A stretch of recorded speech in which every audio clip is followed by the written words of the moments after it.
I'm Noah Waldeck from Subjectively Objective, and today I'm going to be reviewing Gregory Halpern's latest book, King, Queen, Knave.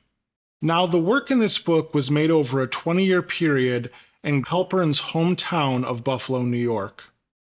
Long-term projects like this are nothing new for him. Both Zizix from 2016 and A from 2011 took 5 years to finish. And Omaha Sketchbook from 2019 took over 15 years to complete, including an early version of the book that was published in 2009. Now, the first thing you'll notice when looking at this book is this really nice, warm, dark blue book cloth. You'll also see that there's a tipped-in image, which at first glance appears to be astrophotography of some kind of nebula or galaxy.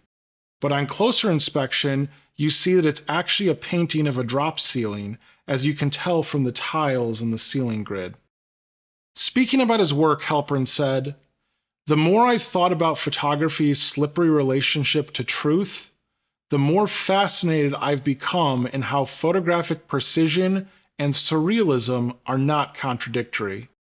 Although the images in this book do feel stylistically like documentary work, the place Halpern takes us to does feel quite surreal by the end." Here we have some nice purple end papers that contrast nicely with the blue cover of the book. And then we have a very simple title page that doesn't even have the artist's name on it. Now, that surrealist feeling that we're talking about is something that runs throughout this book. We have a really strong feeling of place, but it almost completely avoids images of any kind of landmarks that are usually associated with a documentary project about a city. Halpern is an absolute master of the reoccurring motif, and that's something we're going to return to again and again throughout this book. We start out with our very first one that will be a recurring motif with this little white deer here. It's definitely a subtle but kind of mysterious beginning to the book that's fitting for where it goes. Now, images of fire are another reoccurring motif in this book and throughout Halpern's career. Fire seems to be a subject that he's continually drawn to photograph.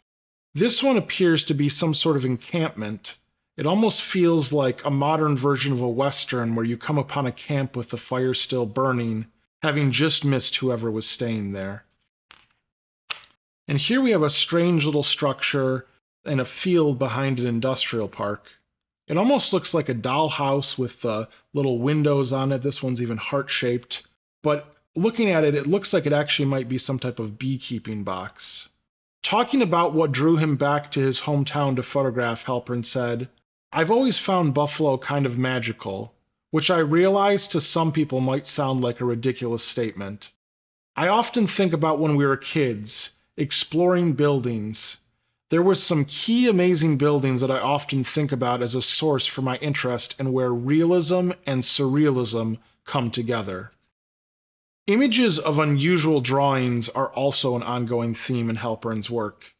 There's something quite mysterious about the way the hand reaches out from the edge of the page and touches the drawing. There's also this implied connection between the angel and the two little cross tattoos on the index finger. It's almost a little bit of an ominous feeling with the shallow depth of field and the vignette that you see. Now here, on the next page, we switch to the other side of the spread with a different photograph of the same drawing from an opposite angle. Having two different versions of the same thing is something that Halpern likes to include in his books a lot. And even as a fan of his work, I generally find that approach to be a little bit obvious. But I do have to say that I like the back-to-back pages version of it in this book quite a bit better than the side-by-side version from his book Zizix. I do like the way the hand in this one touching the angel almost feels a little bit more longing than the ominous feeling from the first one. So I think having another version actually works in this case because they do feel like they have something different that they're saying. And now here we get our very first pair. The working title for this project was 19 Winters, 7 Springs. Halpern says that he first thought that the project was going to be about Buffalo and winter, because to me, that's when the city really earns its identity. And there's a really unique feeling there in winter. Now, this image on the right is probably one of the most quintessentially buffalo winter images in the book, with the massive icicles created by Buffalo's notorious lake effect storms. Now, this strange ball appears to be one of those cages that motorcyclists perform tricks in at the circus. I really love the visual and conceptual contrast between these images. They make for a really compelling pair because there's a lot of room for the viewer to build their own connections between them. Now, on the next page, we have another wintry image with a snow-covered checkerboard. It's a pretty simple image compositionally, but there's a really powerful mood to it. Games are another ongoing theme in Halpern's work, including their reference in the title of this book, which we'll end up discussing a little bit later. Now here we get our first full image of a person, this very mysterious looking figure in a ski mask wearing head to toe black. This one makes me think of the word knave in the book's title. Knave is another term for the jack in a deck of cards, but it's also a term for a rogue or an unscrupulous man. This character does look like he's off to do something sinister. His outfit also makes him look almost like a medieval executioner. Now we switch to the other side of the spread again for a little break in the rhythm. This image has a little bit of that Todd Hido house hunting sort of aesthetic to it, but it also has a super cold feeling atmosphere. The long exposure on the plume of smoke from the chimney almost gives this kind of feeling that time is sort of standing still. Now, Buffalo is known as a place that's lost half of its population since 1950. Halpern has said of his hometown that certain people would say the city is dying, but it's also continually being born, and that there's an emptiness in the landscape that was compelling and intriguing. I particularly enjoy this image as a photographer myself. As much as I admire Halpern's work, most of the time I couldn't see myself creating photographs that look like his, even if I had the opportunity.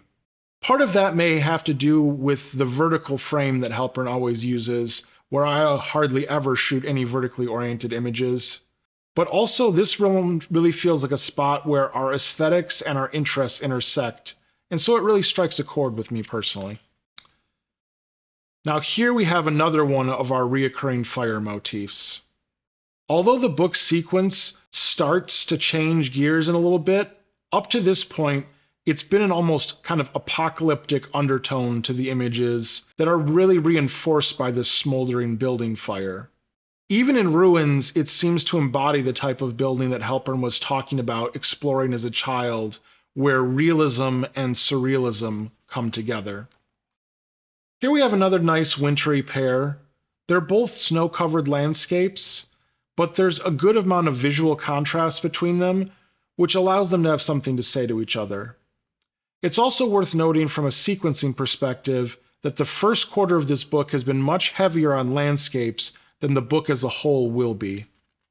This one is a pretty subtle image with a nice little detail of these tulips here that are already in bloom even though we still have snow on the ground. In an interview, Halpern talked about how what's interesting to me about the world is the chaos and contradictions.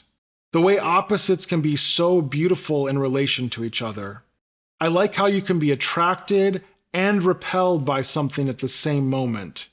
I want my images to create cognitive dissonance.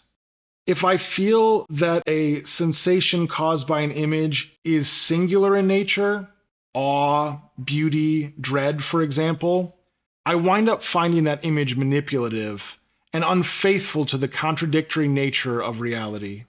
I think we underestimate our viewers' ability to read the work.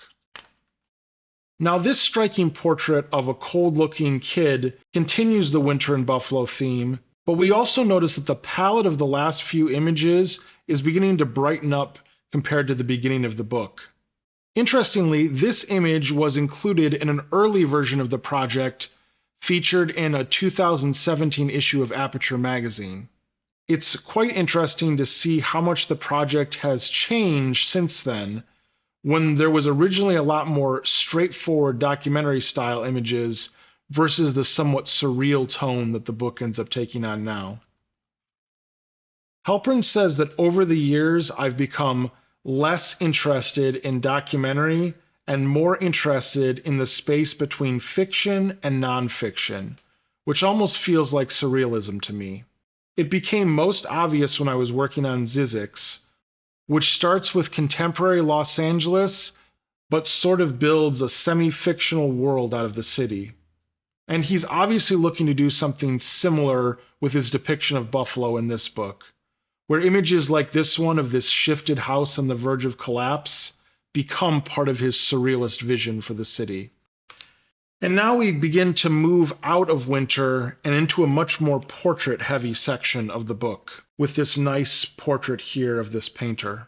Now, we've already talked about how Halpern originally thought the project would be specifically about Buffalo in winter, but then he went on to say, I realized that it was more interesting to mix in other seasons to create more dynamism in the work. Here we return to the reoccurring motif of the white deer from the first page. Fun little fact, this deer is named April, and it's sort of a local celebrity in the old First Ward neighborhood in Buffalo. Photographs of animals are definitely a regular theme in Halpern's work. This version of April seems particularly aware of the viewer's presence, like she's beckoning us to follow her down the path through the thicket. Now, when two images are paired together in this book, they always seem to have fairly similar color palettes to one another. This works, though, because one, they're consistently used that way, and two, because the subjects are always different enough that they're never repeating each other. I really like the way the girl in this image appears to have a slightly amused recognition of the plywood cutout of the giraffe that we're seeing from behind. Speaking about making portraits, Halpern says, there's something mysterious and hopeful when one stranger looks into the face of another stranger via portraiture and feels something. I think that's a good self-assessment of the way Halpern's portraits function in general, and particularly with an image like this. The way he's touching the Band-Aid on his cheek almost makes you want to reach out and touch your own face, as if you could feel the sting of the wound like he is. Now, photographs of birds are another reoccurring theme in Halpern's work. The depth of field that he's getting from his medium format Pentax 6.7 really helps to elevate this image. It makes it feel like it's actually a portrait of this owl, and it's another character in the story that Halpern is building. Now we're starting to get into a very warm, sunny mood in the sequence. Thinking back, it's actually almost hard to imagine the cold, wintry place the book started off at. You can really feel the warmth of the sun on this girl's face, almost as if you were the one sitting there in the car with your eyes closed. And now we're back to a landscape in a very people-heavy part of the sequence. This one is very graphic with the two-tone church and the striped soccer ball. In the context of the book, it almost reads as some sort of imaginary place. Now here's another really beautiful portrait. Speaking about his process, Halpern says, photographing people is almost always strange and awkward, but also wonderful and unpredictable. I get nervous because I'm actually quite introverted. I have to work up the guts. When I'm rejected, it's devastating. But when it goes well, and there is an unexpected connection, there is a rush of a sense of something beautiful and hopeful. Now this one I find to be a really striking pair. There are some palette similarities with the warm red and brown tones, but there are also some really pleasing complementary color contrast. I like how the apples and the sunflowers sort of mirror each other, but then there's also this connection between the rotting apples and the decaying industrial structures. Now this image here is another one of those two different versions of the same thing that Halpern likes to do. On the previous page, we have an old industrial site which doesn't appear to be used anymore, again with these flowers in front of it. And then on this page, we have a working industrial site surrounded by flowers with someone picking some of them. The addition of the figure and the fact that it's a working steel mill in this case does really make it different enough that these two images have a completely unique tone or mood to them. Again, I think this is something that's usually quite hard to pull off, and I would generally prefer to separate images with similar subjects in order to make them into a reoccurring motif. But this book is in no way short of reoccurring motifs, so I think that Halpern pulls it off here. Another one of the many excellent portraits in the book. I really like how the bike tire and the lines in the pavement suggest a sort of circular motion around the frame, returning you right back to where you started. Now we're back to the ongoing game theme in Halpern's work. This image is definitely reminiscent of the image of the Go board from Zizek's, although with a considerably darker suggested symbolism. The way the shadow of the hand appears to grab the pieces reminds me of that earlier image where the hand was touching the angel drawing. Now here we have another really striking portrait with a very soft, shallow depth of field. We're also getting a little bit of a recurrent Band-Aid motif from the earlier portrait as well. And here we have another appearance of a bird photograph. Now, I think this is probably the weakest image in the book on its own, although it is still a very nice photograph of a pigeon. I think what's making it for me is the way the depth of field is working, and also the flowers that kind of tie it into the rest of the book. Now, at first, I thought that I probably could have done without these two back-to-back pigeon images, but then I realized that the pigeon on the last page had these pink flowers around it, and then on this page, it's the man who has the pink flowers behind him. So I do think it's a little bit of a clever twist on the last times we did back-to-back images of the same type of subject.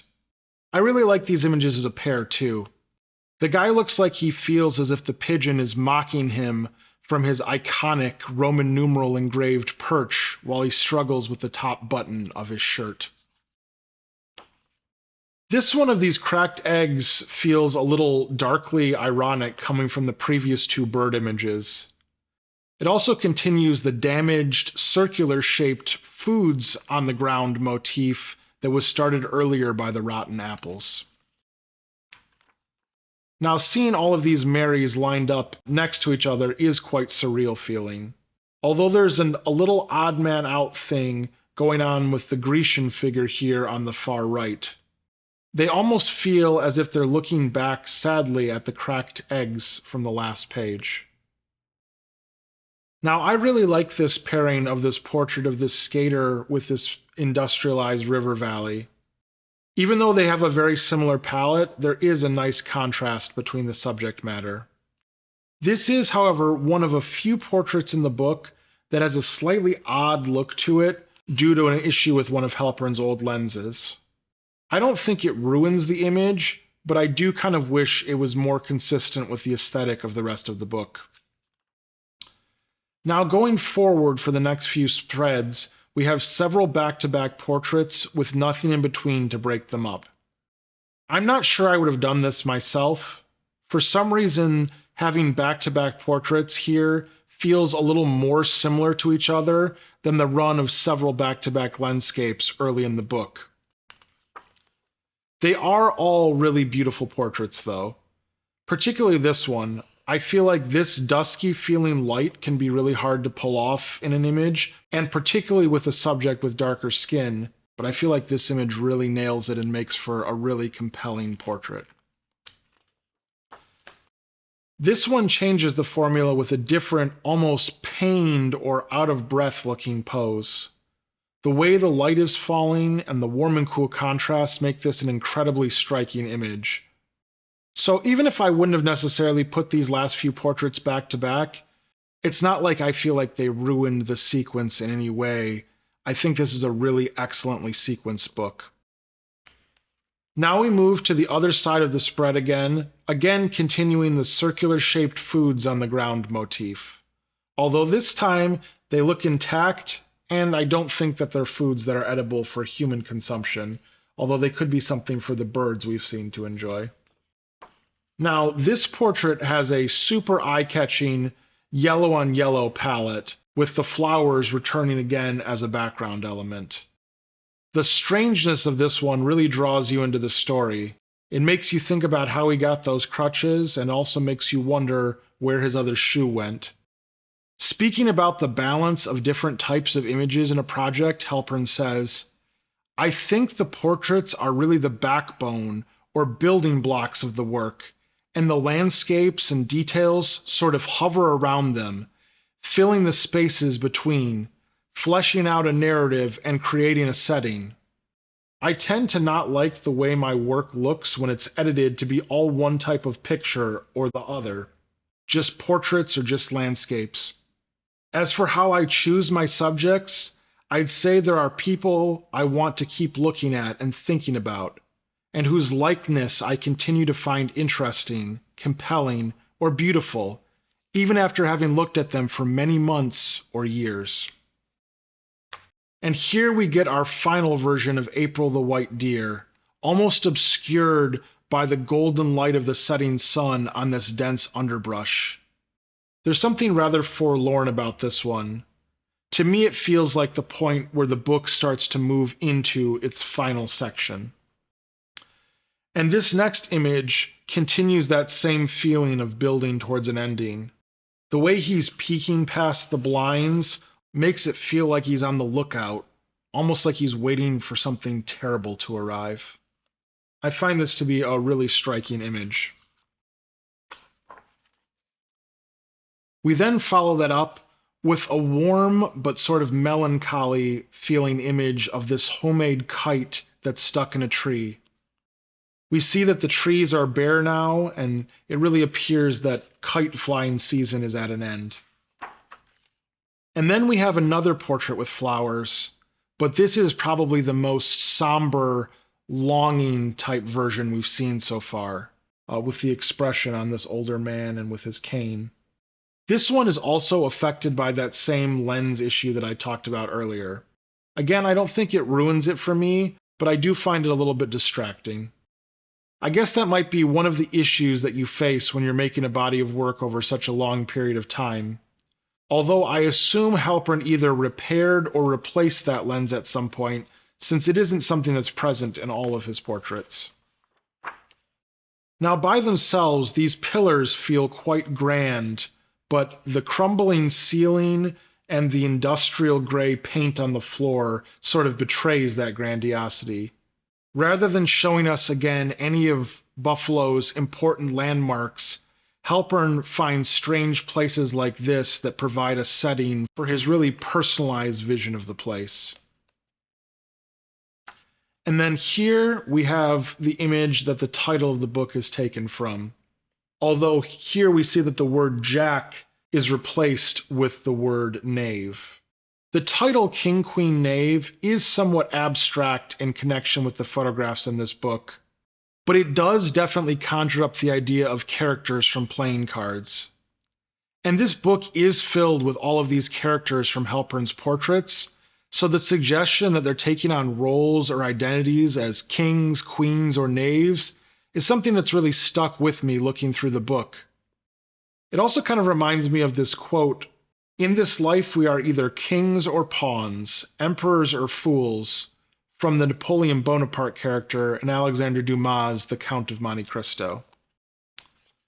Here we have another nice pair that I find to be a little mysterious or almost maybe even a little bit ominous.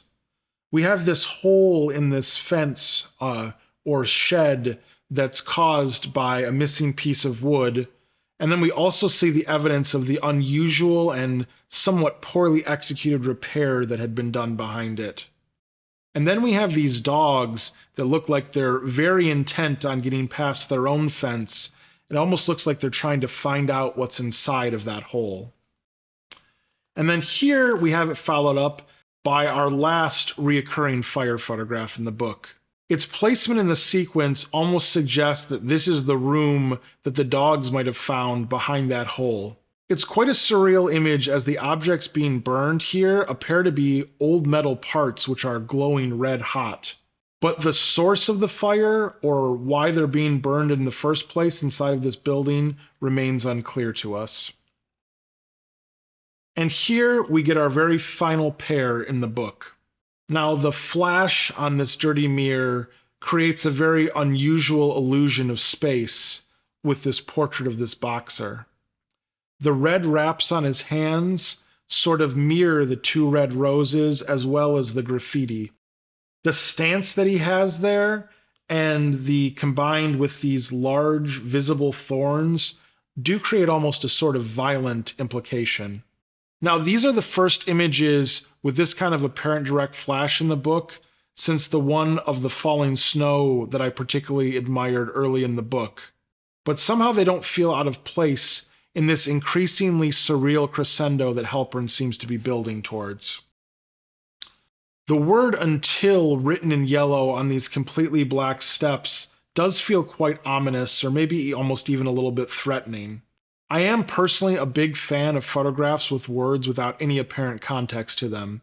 I also really love this image's placement in the sequence, again as the book seems to be building towards its conclusion. Now here we swap to the other side of the spread again for a little rhythmic break, and move also back into a lighter palette from the dark images we've been on for the last few spreads. But the mood here still feels quite ominous. The word "until" is still on our mind from the last page, and this one-handed man cradles a pair of unusual dice, continuing the game motif. The implication almost feels like until he rolls them. And now we have our last set of reoccurring pigeon images, who all have previously roamed free, but now they're caged in this particularly shabby-looking room. Really, at this point, we're starting to free associate with the motifs that the book has already set up for us. And now we have this old industrial door that has a faintly painted set of gates on it. We see that one of the gates is open. It's almost as if Halpern is inviting us to come through them. Once we do, we have our final portrait, a figure who appears as if he was released back into the freedom of the snow-covered woods. It's almost kind of a Shawshank Redemption style moment. And then we've come full circle to the galaxy or nebula painted on the ceiling tiles from the book's cover. I really like this image's placement in the book relative to the cover. There, it was suggestive of what was going to come, but it was also quite different from most of the images we were getting until this surrealist build-up we've had at the end. But here, it almost feels like we're leaving the terrestrial world of Buffalo behind for some type of imagined cosmic journey. And then we get our final image, which switches sides on the spread one last time for a concluding rhythmic emphasis. The flock of birds flying freely like the stars that we saw on the previous page's galaxy, they really kind of mirror each other. I really like this image, I like the mood it has, and I think it's an excellent note to end the book on. And then here we have a credits and thank you page, and then we're to the back of the book that is just the book cloth by itself. So, the question is, should you buy this book? Mac, the book's publisher, describes King Queen Knave like this: an idiosyncratic vision of a city amidst its contradictions, defying familiar narratives of post-industrial decline and embracing an enigmatic strain of reality verging on surrealism. Halpern's mesmerizing sequence unfurls as a stage across which distinct and unpredictable characters appear in and amongst solitary buildings, snowdrifts, and sun-bleached scenes of everyday transcendence. The images often locate their subjects within the specificities of the season and balance a historical project with the immediacy of a moment in its individual radiance. Embracing themes of reversal and ascension, Halpern confronts the complexities of his birthplace and of contemporary America at large, seeing beauty intertwined with ugliness and redemption with despair. This lyrical new work is a testament to the endless complexity of a place once familiar and unknown. Now, that description is obviously really hyping up this book, but I do honestly think that the book fully delivers on what that grandiose marketing description promised. This book truly embraces the photo book form to tell a very unique visual story. The sequencing of this book seamlessly takes you on what turns out to be a pretty wild journey when you look back at it, but yet it never loses you along the way. I definitely think that this is Gregory Halpern's best book so far, and I honestly think it's one of the most interesting and well-executed contemporary photo books I've seen. At $70 or $75 for a signed copy, it's a little more expensive than an average photo book, but it's very well printed and makes for a really beautiful object. So I'd say it's definitely worth adding to your collection if you enjoy this kind of photography. I hope you've enjoyed this video, and if you did, please leave a comment, like the video, and subscribe to the channel for more in-depth photo book reviews. And if you'd like to support what I'm doing, go ahead and buy a book, print, or magazine from Subjectively Objective. And I'll be seeing you again soon.